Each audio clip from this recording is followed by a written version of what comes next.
जो टॉपिक था वो ये था कि गिलगिट बाल्टिस्तान वाले इलाके में अभी क्या हुआ है कि पाकिस्तान की सरकार सोच रही है कि गिलगिट बाल्टिस्तान को दे दिया जाए चाइना को। ऐसा न्यूज़ आया है पाकिस्तान से। और इसके पीछे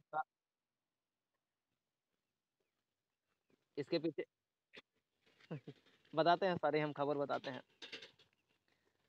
फाइनेंशियल एक्शन टास्क फोर्स जो कि संस्था है एक, उसमें 39 कंट्री है, पाकिस्तान भी उसका एक मेंबर है। तो उसमें डिसीज़न ये हुआ है, काफ़ी कम से कम 1-2 सालों से लगातार पाकिस्तान उसके ग्रे लिस्ट में शामिल है, FATF के। तो इसके वजह से IMF से पाकिस्तान को लोन मिल नहीं पा रहा है। करीब $6 बिलियन का लोन मांग रहे थे पाकिस्तानी गवर्नमेंट, लेकिन उनको मिला नहीं, क्योंकि टेरर फंडिंग।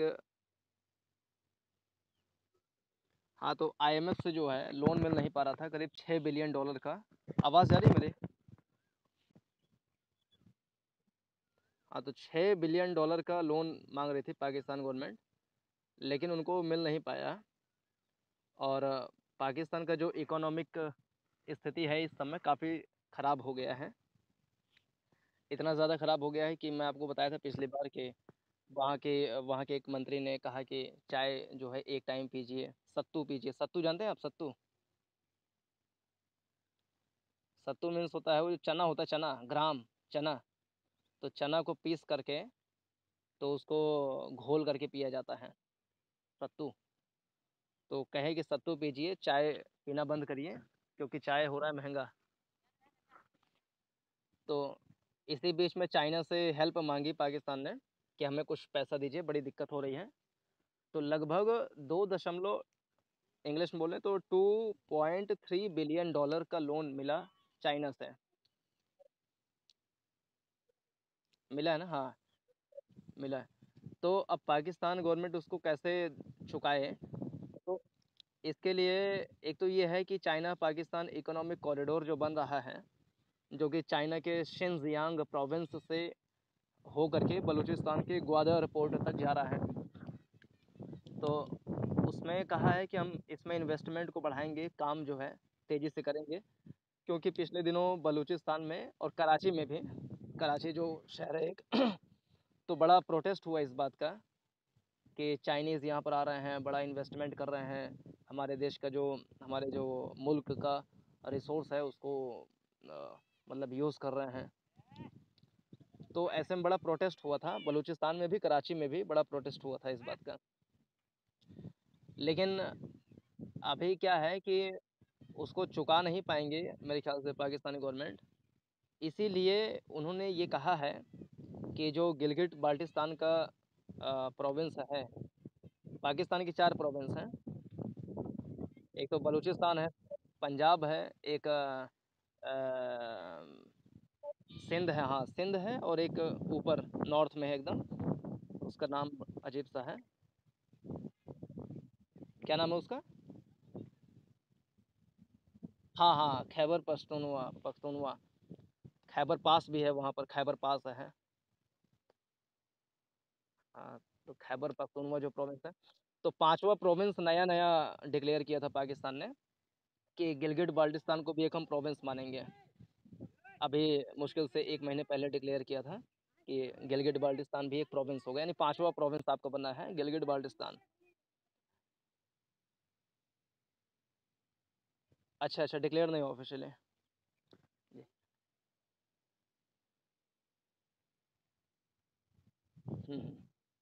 जी। तो अच्छा, नहीं हुआ है प्रोविंस, इस समय बात चल रही थी, ऑफिशियली डिक्लेयर नहीं हुआ है। अ, तो उसी एरिया को, क्योंकि आपको तो पता है, आप खुद ही बताएं कि 1962 में जो वॉर हुआ था, इंडो पाकिस्तान वॉर, उसमें पाकिस्तान हार भी गया था, इंडिया उसमें जीता था। खैर वो दूसरी बात है। जी जी जी, या राइट राइट, 1962 वॉर हुआ था, इंडो चाइना वॉर हुआ था, उसमें इंडिया हार गया था। सही, इंडो चाइना वॉर में इंडिया हार गया था। तो इस बात से पाकिस्तान बड़ा खुश हुआ कि वाह, इंडिया को हरा दिया, गजब, मज़ा आ गया। पाकि पाकिस्तान ने गिलगिट बाल्टिस्तान का एक इलाका जो है, जिसका नाम है सक्शगम वैली।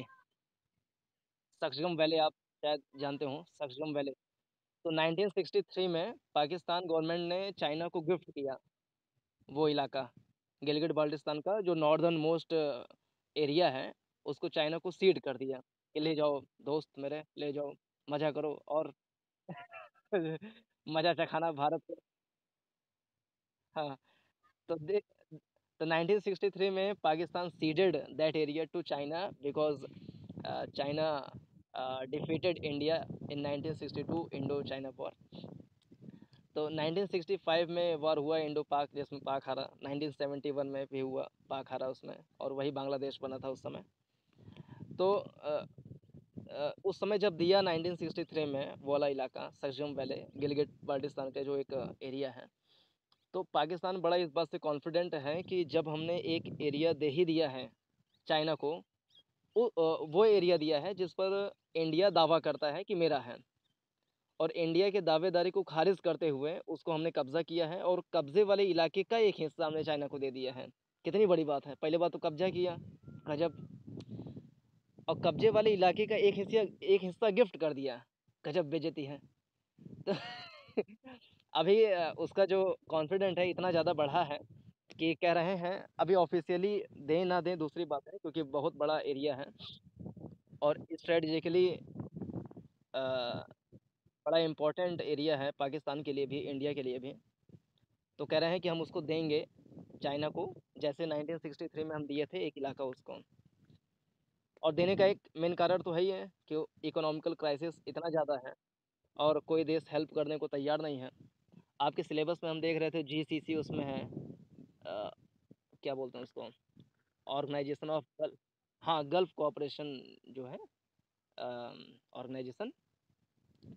तो उन देशों के बारे में आपको पढ़ना है, लेकिन वहाँ के देश भी पाकिस्तान का साथ नहीं दे रहे हैं। तो बड़े दुख की बात है कि सऊदी अरेबिया, यूएई, कतर वतर, कुवैत, ये सारे साथ नहीं दे रहे हैं खुल करके पाकिस्तान का। तो साथ देना चाहिए ताकि इकोनॉमिकल क्राइसिस ख़त्म हो, और गिलगिट बाल्टिस्तान के इलाके को, जो कि भारत का है, चाइना को ना देना पड़े पाकिस्तान को। तो ये अच्छा, गिलगिट बाल्टिस्तान देखिए, भारत सरकार का जो इंस्टांस है वो तो ये है कि गिलगिट बाल्टिस्तान सारा पीओके वाला इलाका भारत का है, तो मैं तो उसी के पक्ष में हूँ। खैर दूसरी बात है वो, आप अपना मानिए, हम अपना मानते हैं, उस पर डिबेट करना हमने काफ़ी बात की है। अभी पिछले दिनों आपने देखा होगा कि गिलगिट बाल्टिस्तान से एक लड़की रोते हुए प्रधानमंत्री नरेंद्र मोदी जी को, यानी वज़ीर आज़म नरेंद्र मोदी जी को मैसेज किया, वीडियो मैसेज किया कि हमारे साथ में बड़ा यहाँ पे ज़्यादती हो रहा है। उनका, उस लड़की का बलात्कार भी हुआ था वहाँ पर, और उसने रिक्वेस्ट किया कि हमारा हेल्प कीजिए, यहाँ पे बड़ा ब्रुटैलिटी हो रहा है मेरे साथ में। आप शायद इस न्यूज़ को नहीं सुने होंगे, तो इस पे आप नहीं, अच्छा चलिए कोई बात नहीं। अभी जो आप कह रहे हैं कश्मीर इशू वाला, आपके फेडरल पब्लिक सर्विस कमीशन के सिलेबस में कश्मीर इशू पूरा एक टॉपिक है। कश्मीर समस्या, कश्मीर इशू को लेकर के पूरा एक टॉपिक है। तो अभी जब वज़ीर आज़म इमरान खान थे पाकिस्तान में, तो उन्होंने एक मीटिंग बुलवाई थी, जितने ओआईसी के देश हैं, 57 कंट्री, 57 की 59 कंट्रीज हैं ओआईसी के, है ना, वो तेल, आवाज़ जा रही है मेरे? तो जो ऑयल एक्सपोर्टिंग कंट्रीज हैं, जो ओपेक करके कोई ऑर्गेनाइजेशन है, हाँ हाँ, organisation of oil exporting company, जी जी। तो उन सारे देशों को बुलाया था वज़ीर आज़म ने अपने पाकिस्तान के जो नेशनल असेंबली है वहाँ पे, जो पार्लियामेंट है, नेशनल असेंबली, उसमें बुलाया था। लेकिन आपको जान करके आश्चर्य होगा, यानी कि you will be surprise to know कि बीच मीटिंग में ही कई सारे देश के जो रिप्रेजेंटेटिव आए थे उस मीटिंग में, वो सारे बीच मीटिंग में ही उठ के चले गए वहाँ से। और कई सारे तो इंडिया भी आ गए थे कि मोदी जी से मिल लेते हैं, आए हैं इतनी दूर तो यानी कश्मीर कश्मीर इशू को लेकर के वज़ीर आज़म ने एक बैठक, एक मीटिंग बुलाई थी और वो सारे वही कंट्री हैं जो मुस्लिम मेजॉरिटी कंट्री हैं। मिस्र है, मोरक्को है, वेनेजुएला है, ये सारे कंट्री आए थे उसमें। लेकिन वो भी उसमें इंटरेस्ट नहीं लिए और अभी कश्मीर क्राइसिस, कश्मीर इशू जब से हुआ है, 370 आर्टिकल को हटाया गया है, उसके बाद से 3 कंट्री हैं जो ज़्यादा मतलब एग्रेसिव हैं इसको लेकर के। एक तो पाकिस्तान ऑब्वियसली है ही, इसके अलावा टर्की है और मलेशिया, मलेशिया नहीं, ये क्या नाम है उसका, वियतनाम, वियतनाम नहीं, मलेशिया के पास ही एक कंट्री है, क्या नाम है, अरे नहीं, इंडोनेशिया नहीं, मलेशिया के नॉर्थ में ही है एकदम, जो साउथ चाइना सी है उससे लगा हुआ कंट्री है, उस कंट्री का नाम मैं भूल रहा हूँ। तो वहाँ की गवर्नमेंट, टर्की और पाकिस्तान, यही 3 देश हैं जो इसका मुखर होकर के एग्रेसिवली इसका प्रोटेस्ट कर रहे हैं, मतलब विरोध कर रहे हैं कि मतलब गड़बड़ हो गया, ऐसा नहीं होना चाहिए था। और ये तीनों ही देश के आर्थिक हालात बड़े ख़राब हो गए हैं तब से, जब से विरोध करना शुरू किए हैं भारत का। उस देश का नाम क्या है, लाओस से लगता है, मलेशिया से लगता है, साउथ चाइना सी में है, उसके नॉर्थ में ताइवान है, हांगकांग है, अ, उसके वेस्ट में, उसके ईस्ट में एक कंट्री है, बोर्नियो आइलैंड है पूरा। उस कंट्री का नाम भूल रहे हैं, बाकी सारा लोकेशन मेरे दिमाग में है। हुँ? नहीं, जो आसियान कंट्री में 10 कंट्री हैं, आपको तो पता ही होगा, 10 कंट्री हैं आसियान। तो उसमें तो एक तो म्यांमार है, थाईलैंड है, लाओस है, मलेशिया है, इंडोनेशिया है, सिंगापुर है, फिलीपींस है, ये ब्रुनई है, अम, अ, कंबोडिया है। एक कंट्री है जिसका नाम भूल रहे हैं, बाकी सारा बता दिए हैं। एक कंट्री है, उसकी राजधानी जो उसका कैपिटल है वो हनोई है मेरे ख्याल से।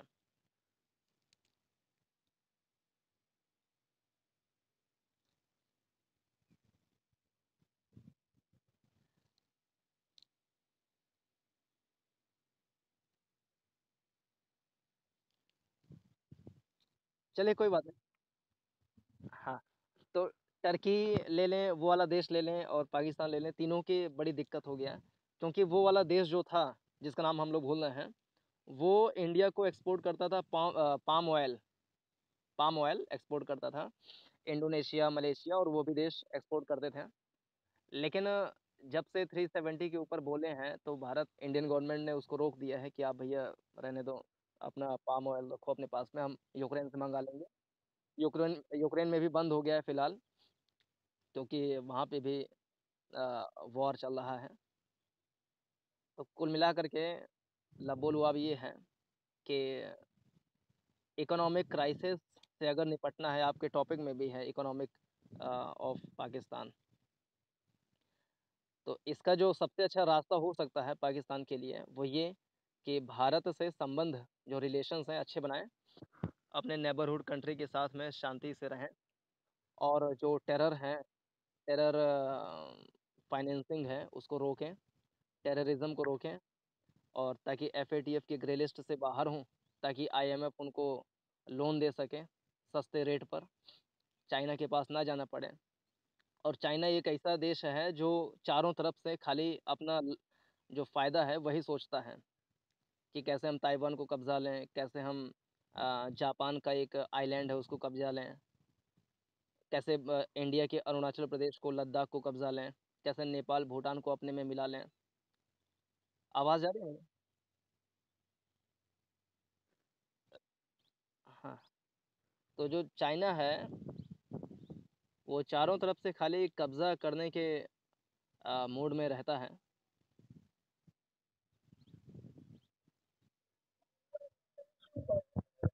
कोई नहीं, कोई नहीं। चाइना, जी, जी, जी। चाइना जो है कुल मिला कर के किसी का सगा है नहीं। 1959 में तिब्बत को कब्ज़ा किया, फिर आपसे क्या मतलब, भारत का हिस्सा जिसने पाकिस्तान ने कब्ज़ा किया, उस वाले हिस्से को भी दे दिया और वो आराम से ले लिया। कल को पाकिस्तान गिलगिट बाल्टिस्तान देगा चाइना को, तो वो भी आराम से ले लेगा। यानी चाइना किसी का सगा नहीं है। तो चाइना के चक्कर में पड़ के और भारत से संबंध रिलेशन ख़राब करना पाकिस्तान के लिए बड़ा नुकसानदेह हो सकता है। क्योंकि जितनी इम्पोर्टेंट चीज़ें हैं, जैसे चाय है, कॉटन है, जूट है, ये सारा इंडिया में खूब होता है, और पहले भारत से इंडिया से ज़्यादा ही था पाकिस्तान में। तो ज़्यादा अच्छा यही है कि रिलेशंस अच्छे बनाएं, क्योंकि इंडिया इतना बड़ा सुपर पावर है, दुनिया की 5वीं सबसे बड़ी इकोनॉमी है। सबसे पहले तो यूएसए है, फिर चाइना है, फिर चौथे नंबर पर जर्मनी है। अभी परसों के समाचार पत्र न्यूज़पेपर में छपा था कि जर्मनी चौथा सबसे बड़ा इकोनॉमी वाला है। तीसरे नंबर पर पता नहीं कौन सा है, तो 5वें नंबर पर इंडिया आता है। तो इंडिया का इतना बड़ा इकोनॉमिक जो स्थिति है, जो स्थिति मतलब सिचुएशन है इस समय, उसका फ़ायदा उठाना चाहिए पाकिस्तान को भी। और इसका खाली एक तरीका है कि अपने ईगो को साइड में रखा जाए, दोनों देश साइड में रखें। और इंडिया तो लगातार कोशिश करता है कि हम बात करें, कभी चिट्ठी लिख के भेजते हैं प्रधानमंत्री नरेंद्र मोदी। अभी जब वज़ीर आज़म थे इमरान खान, तो एक बार पत्र, एक लेटर लिख के भेजे कि मतलब जब बने थे वज़ीर आज़म पाकिस्तान के, तो लेकिन उसको भी रिजेक्ट कर, मतलब उसमें भी इशू डाल दिए कि कश्मीर पाकिस्तान का होना चाहिए। तो हर जिस भी मंच पे जाते हैं, चाहे ओआईसी हो, चाहे जो भी हो, चाहे ये अपना एससीओ हो, आपके सिलेबस में भी है, शंघाई कोऑपरेशन ऑर्गेनाइजेशन जो है, तो एससीओ हो, सार्क हो, जो भी ऑर्गेनाइजेशन होते हैं, जहाँ भी पाकिस्तान जाती है, तो खाली एक मुद्दा ज़रूर उठाते हैं, कश्मीर हमारा है। और उसमें कोई भी देश साथ देता नहीं है, चाहे इस्लामिक कंट्री क्यों ना हो, कोई साथ उसमें देता नहीं है, लेकिन अपनी बात को रख के आते हैं, और दुनिया फिर उसको आउट मतलब रिजेक्ट करती है, एक प्रकार से उसको सपोर्ट नहीं करते हैं। तो अच्छा यही है कि ट्रेडिशनल्स जो हैं उसको भूलें, और प्रोग्रेसिव माइंडसेट बनाते हुए अपने देश की महिलाओं का भी रेस्पेक्ट करें। पाकिस्तान में जो औरतें हैं, उनकी स्थिति बहुत ज़्यादा ख़राब है, बहुत ज़्यादा ख़राब है। तो पाकिस्तान की जो लड़कियां हैं, जो औरतें हैं, उनके ऊपर ध्यान दें, उनको पढ़ाएं, उनको तालीम दें, तालीम। वो भी बड़े बड़े पोस्टों पे जाएं, फेडरल पब्लिक सर्विस कमीशन में वो भी जाएं, क्योंकि उनकी स्थिति काफ़ी ज़्यादा ख़राब है पाकिस्तान में। और एक औरत हैं, मलाला, हाँ, मलाला यूसुफ़ज़ई। वो भी आप जानते होंगे कि पढ़ना चाहते थे पाकिस्तान में, लेकिन पाकिस्तान के कुछ जो ट्रेडिशनल माइंडसेट वाले लोग थे, उन्होंने कहा कि नहीं, पढ़ने नहीं देंगे तुमको। तो उनको गोली भी मार दिए, बल्कि उनके यहाँ से होते गोली जाके लग गई। आज भी उनको मतलब देख सकते हैं आप। अभी 8 मार्च को मनाया जाता है इंटरनेशनल वीमेंस डे, आप तो जानते ही होंगे, 8 मार्च को। तो वहाँ की जो औरतें हैं पाकिस्तान की, उन्होंने कहा कि हम इंटरनेशनल वीमेंस डे के टाइम पे हम एक काम करेंगे कि वीमेंस मार्च निकालेंगे। उसका कुछ नाम दिया था उन लोगों ने कि हम उसको निकालेंगे, लेकिन वहाँ के जो मुल्ला मौलवी ये सारे हैं, उन्होंने कहा कि नहीं, आप हिजाब मार्च निकालिए। पाकिस्तान की औरतें कह रहे थे हम कि हम 8 मार्च को निकालेंगे वीमेंस मार्च, मतलब कुछ अच्छा सा नाम था, प्रोग्रेसिव नाम था उसका, मार्च। हाँ, कोई अच्छा नाम था, औरत मार्च। मैं उस नाम से ये डिपिक्ट होता था कि वहाँ की औरतें चाहती हैं कि वहाँ की औरतें भी डेवलपमेंट करें, डेवलप्ड हों अपने आप में, क्या बोलते हैं, एम्पावर्ड हों अपने आप में। लेकिन वहाँ के लोगों नहीं कहना चाहिए, कुछ लोगों ने कहा कि नहीं, आप हिजाब मार्च निकालिए, कि हिजाब पहनना ज़रूरी है, हिजाब बिना तो औरतें बेकार हैं, ये हैं वो हैं। तो औरतों ने कहा कि पहले हमको एजुकेशन चाहिए, हमारा हेल्थ अच्छा हो, हमको ये जो होता है एम्प्लॉयमेंट मिले, हमारा जो इकोनॉमिक एक्टिविटी है उसमें हमारी जो पार्टनरशिप है वो बढ़े। तो इसके लिए हम मार्च निकालेंगे। हिजाब मार्च क्या होता है? तो कुल मिलाकर के ये बात बताने का मोटिव ये था कि जो ट्रेडिशनल माइंडसेट है कि महिलाएं खाली घर में रहेंगी, औरतें खाली घर में रहेंगी, औरतें पढ़ेंगी लिखेंगी नहीं, औरतें हिजाब पहने रहें, बुर्का पहने रहें, नकाब पहने रहें, बाहर ना निकलें। तो अगर पाकिस्तान की आधी आबादी, जो महिला की आधी आबादी है पाकिस्तान में, अगर वो किसी प्रकार का इकोनॉमिक एक्टिविटी में हिस्सेदारी लेंगी ही नहीं, तो पाकिस्तान वैसे भी डेवलप कैसे कर पाएगा। एक स्वामी विवेकानंद थे हमारे देश में, आप जानते होंगे, उनका नाम सुने होंगे। सुना है नाम? स्वामी विवेकानंद। बहुत बड़े स्कॉलर हैं, बहुत बड़े, मतलब बहुत बड़े स्कॉलर हैं। आपको तो जानना चाहिए। मतलब आम आम इंसान पाकिस्तान का ना जाने कोई बात नहीं, लेकिन आप तो सीएसएस की तैयारी कर रहे हैं तो आपको तो जानना ही चाहिए। स्वामी विवेकानंद। हाँ हाँ हाँ। हल्की हल्की दाढ़ी।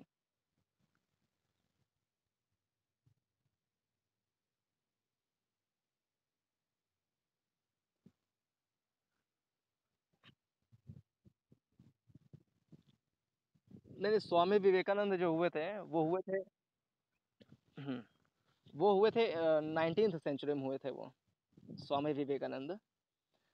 खैर छोड़िए। हाँ, बहुत बड़े स्कॉलर हैं वो, बहुत बड़े स्कॉलर हैं, स्कॉलर थे। तो उन्होंने कहा था इंडिया के रेफरेंस में कि इंडिया तब तक विकास डेवलप नहीं कर सकता जब तक कि वहाँ की आधी आबादी को भी प्रॉपर उनको साथ ना मिले। जैसे चिड़िया होती है, उसके दो पंख होते हैं दोनों तरफ, तो अगर एक पंख काट लिया जाए तो चिड़िया उड़ नहीं पाएंगी। ऐसे ही चाहे इंडिया हो चाहे पाकिस्तान हो, इसका एक पंख अगर आदमी है तो दूसरा पंख औरत है। तो अगर पाकिस्तान या इंडिया का विकास डेवलपमेंट करना है तो दोनों पंख अगर प्रॉपर रहेंगे तो डेवलपमेंट यानी उड़ान भर सकेंगे सही से। तो मैं लास्ट में फिर से तीन चार पॉइंट बता दूं कि पाकिस्तान या इंडिया भी कैसे सुधार कर सकता है। पहला ये कि पड़ोसी से संबंध रिलेशंस अच्छे बनाए, ताकि ट्रेड कम्युनिकेशन अच्छे से हो। कितना कितना सारा डिफेंस पे खर्चा होता है, हमारा भी पाकिस्तान का भी है। अगर ये सारा पैसा खर्चा होगा अच्छी चीज़ों में, जैसे जापान है, तो जापान अपने डिफेंस पे खर्चा नहीं करता, काफ़ी कम खर्चा करता है। सारा डिफेंस वाला जिम्मा जो है वो अमेरिका के ऊपर है, जापान के सिक्योरिटी करने के लिए। तो जापान देखिए कहाँ से कहाँ है, उसके यहाँ पर कोई रिसोर्स नहीं है, ना आयरन पाया जाता है ना कोल पाया जाता है, लेकिन फिर भी डेवलप्ड कंट्री है। तो ऐसे ही हम दोनों को भी ये चाहिए, हमारे दोनों की सरकार को ये चाहिए कि वो डिफेंस पे खर्चा कम करें, टेररिज्म को दोनों ही देश काउंटर करें, और आपस में अच्छे संबंध बनाएं, और अपने अपने देश की औरतों का सम्मान करें, उनको भी हर जगह अपॉर्चुनिटी दें काम करने का, हर चीज़ करने का। तो इस प्रकार से हो सकता है। तो ये आप बताइए कुछ। अब यूएन का लॉ क्या है वो तो मुझको मतलब मालूम नहीं है, मैं पढ़ लूँगा, लेकिन एक न्यूट्रल होकर के देखा जाए तो किसी भी डिस्प्यूटेड लैंड पर मीटिंग करना शायद सही नहीं है। और चूंकि मैं इंडियन हूँ तो इसलिए मैं इसका सपोर्ट करूँ ऐसा नहीं होगा। अगर जो बात गलत है वो गलत है। अब मुझे इस पे पढ़ने की ज़रूरत है। जी जी बिल्कुल। तो चलिए आप भी अपना पढ़ाई वढ़ाई करिए, हम भी चलते हैं कुछ पढ़ाई करते हैं इसके ऊपर। हाँ, आपसे बात करके बड़ा अच्छा लगता है। धन्यवाद समय देने के लिए।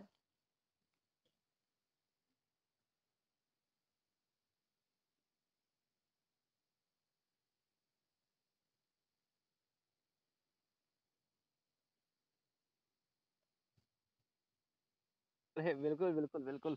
मुझे इन सबसे बहुत ज़्यादा फर्क नहीं पड़ता। देखिए, आपका जन्म पाकिस्तान में हुआ, मेरा जन्म इंडिया में हुआ, ये तुक्के से हो गया। यानी ये मेरे बस में या आपके बस में था नहीं कि आप वहाँ पर हो गए मैं यहाँ पर हो गया। अब तुक्के से मैं इंडिया में हो गया तो मैं इंडिया की सारी बातें अच्छी अच्छी करूँगा, पाकिस्तान की बुराई करूँगा, तो ऐसा करना बेवकूफ़ी है।